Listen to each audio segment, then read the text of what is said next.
마태복음 8장 23절에서 34절 말씀 함께 읽겠습니다.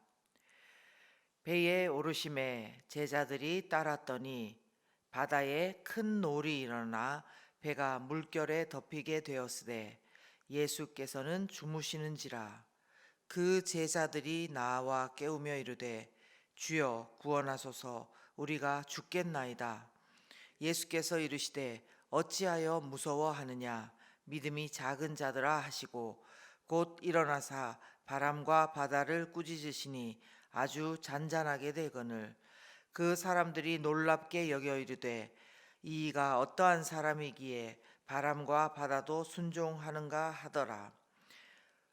또 예수께서 건너편 가다라 지방에 가심에 귀신 들린 자 둘이 무덤 사이에서 나와 예수를 만나니 그들은 몹시 사나워 아무도 그 길로 지나갈 수 없을 지경이더라. 이에 그들이 소리질러 이르되 하나님의 아들이여, 우리가 당신과 무슨 상관이 있나이까?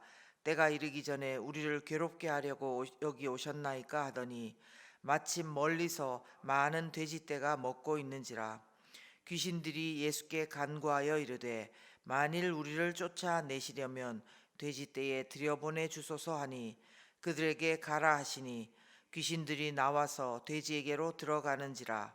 온 떼가 비탈로 내리달아 바다에 들어가서 물에서 몰사하거늘 치던 자들이 달아나 시내에 들어가 이 모든 일과 귀신 들린 자의 일을 고하니 온 시내가 예수를 만나려고 나가서 보고 그 지방에서 떠나시기를 간구하더라. 아멘.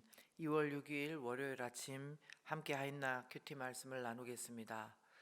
오늘 말씀은 예수님께서 바람과 바다를 잔잔케 하시고 또 많은 귀신을 쫓아내신 일을 기록하고 있는 장면입니다. 저는 이와 같은 오늘 말씀을 통해서 전능하신 창조주 하나님을 묵상했습니다. 전능하신 창조주 하나님. 저는 먼저 오늘 이 말씀을 함께 묵상하는 우리 모든 성도님들 가운데 하루 종일 반짝반짝 빛나는 주님의 은혜가 말씀 묵상과 기도를 통해서 나오는 힘과 또한 능력을 또한 경험하게 되기를 예수님 이름으로 축원하고 시작하고 싶습니다.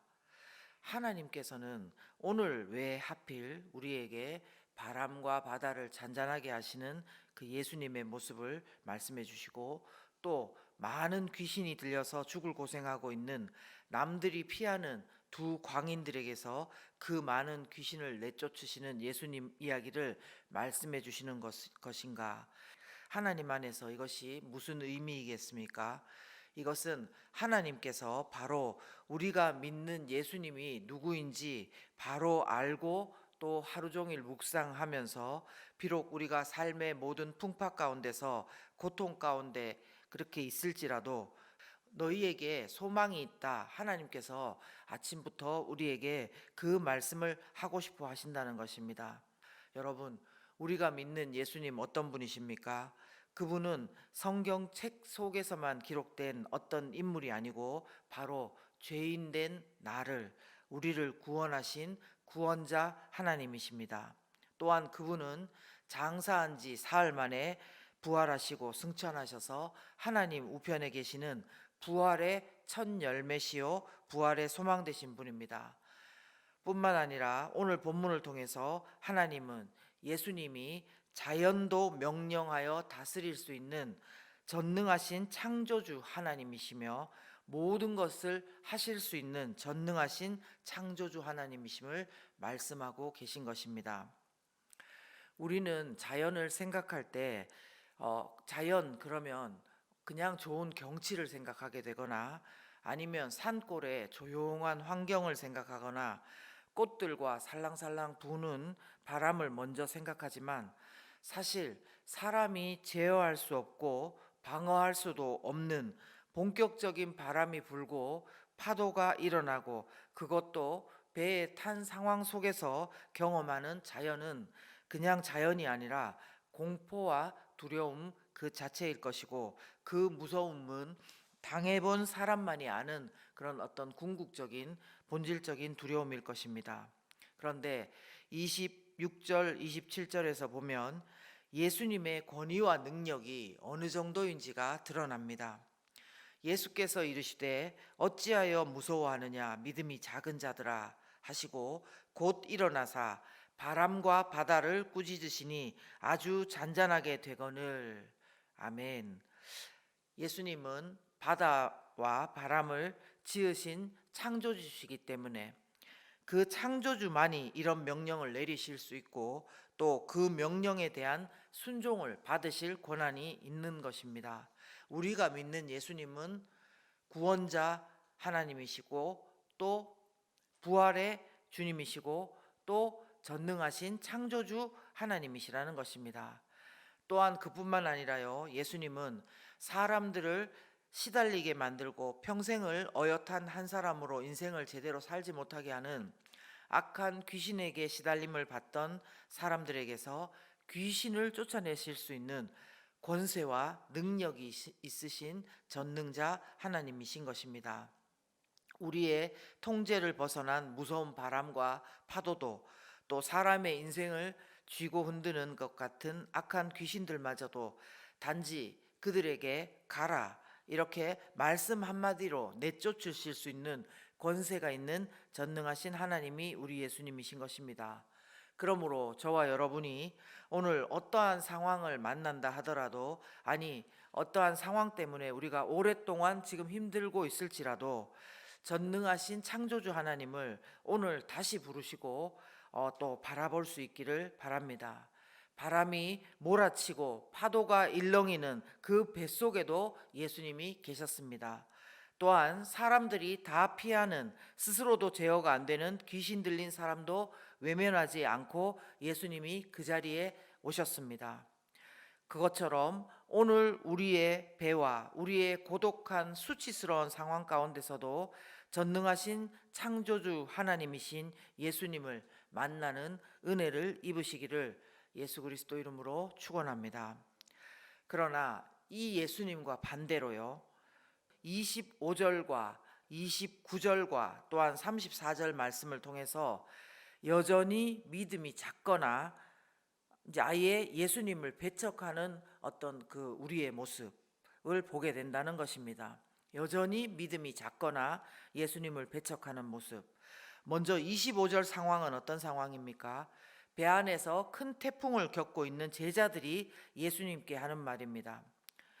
이렇게 말씀합니다. 그 제자들이 나와 깨우며 이르되 주여 구원하소서 우리가 죽겠나이다. 여러분 어떤 상황인지 아시죠? 분명히 제자들은 예수님과 함께 하면서 누구도 고치고 누구도 살리고 이런 것들을 다 기적들을 행하시던 예수님을 보았습니다. 그러면서도 제자들이 예수님을 막 깨우면서 하는 말, 주여 구원하소서 우리가 죽겠나이다. 이 말은 마치 예수님이 잠을 자고 있어서 우리가 다 죽게 되지 않았느냐, 빨리 일어나서 좀 어떻게 해보시라, 이렇게 예수님을 탓하는 것만 같습니다. 또 29절 말씀을 봅시다. 이 상황은 무덤 사이에 있던 귀신 들린 자 둘이 예수님을 보고 하는 말입니다. 뭐라고 합니까? 이에 그들이 소리질러 이르되 하나님의 아들이여 우리가 당신과 무슨 상관이 있나이까? 그러니까 예수님을 보면서 누군지는 안다는 겁니까? 하나님의 아들인지는 안다는 겁니다. 그냥 기적 좀 일으키고 댕기는 인기 있는 사람 아닌가? 그게 아니라 하나님의 아들이여 우리가 당신과 무슨 상관이 있나이까? 때가 이르기 전에 우리를 괴롭게 하려고 여기 오셨나이까? 이렇게 말씀하고 있습니다. 이 말씀은 마치 우리가 예수님을 믿으면서도요, 힘든 일이 있고 너무 괴로운 일이 있을 때에는 예수님 이름으로 기도하기보다 다가오는 예수님께 오히려 우리가 예수님 당신과 내가 무슨 상관이 있습니까? 나를 괴롭히려고 이러십니까? 그러면서 왜 나를 이렇게 힘들게 하냐고 우리가 예수님을 탓하는 모습과 비슷하더라는 것입니다. 혹시 오늘 우리의 삶 속에서 우리는 제자들과 귀신 들린 자처럼 전능하신 창조주 하나님이신 예수님이 지금도 나와 함께 계시고 그분이 나를 위해서 목숨을 주신 분이신데도 여전히 예수님을 예수님 크기로 바라보지 못하고 내 생각으로 원망하고 예수님의 능력을 신뢰하지 않는 불신앙의 모습은 없는지 또 더 나아가요. 34절 말씀처럼 온 시내가 예수를 만나려고 나가서 보았대요. 나가서 보아서 뒤에 막 어떻게 믿었더라 그런 말이 있는 줄 알았는데 그게 아니라 그 지방에서 떠나시기를 간구했다는 것입니다. 보고는 예수님 보고 그 지방에서 떠나달라는 것입니다. 즉 고통받던 두 귀신 들린 자를 자유케 하신 예수님을 자신들도 믿음으로 받아들이기는커녕 금전적인 피해를 더 입을까봐 오히려 예수님 보고 떠나라고 배척하는 그들과 같은 모습은 우리에게 없는지 우리 오늘도 돌아보았으면 좋겠습니다. 부디 바라기는요, 저와 여러분이 이런 믿음이 없거나 작은 자나 또 더 나아가 예수님을 배척하는 자리에 있지 않고 삶의 모든 자리에서 오늘도 우리 기도 억구로 전능하신 창조주 하나님이신 예수님을 계속해서 부르면서 진심으로 예배하며 예수님과 동행하는 모든 우리 성도님들 그리고 저가 되었으면 좋겠습니다. 예, 함께 이 시간 기도하겠습니다.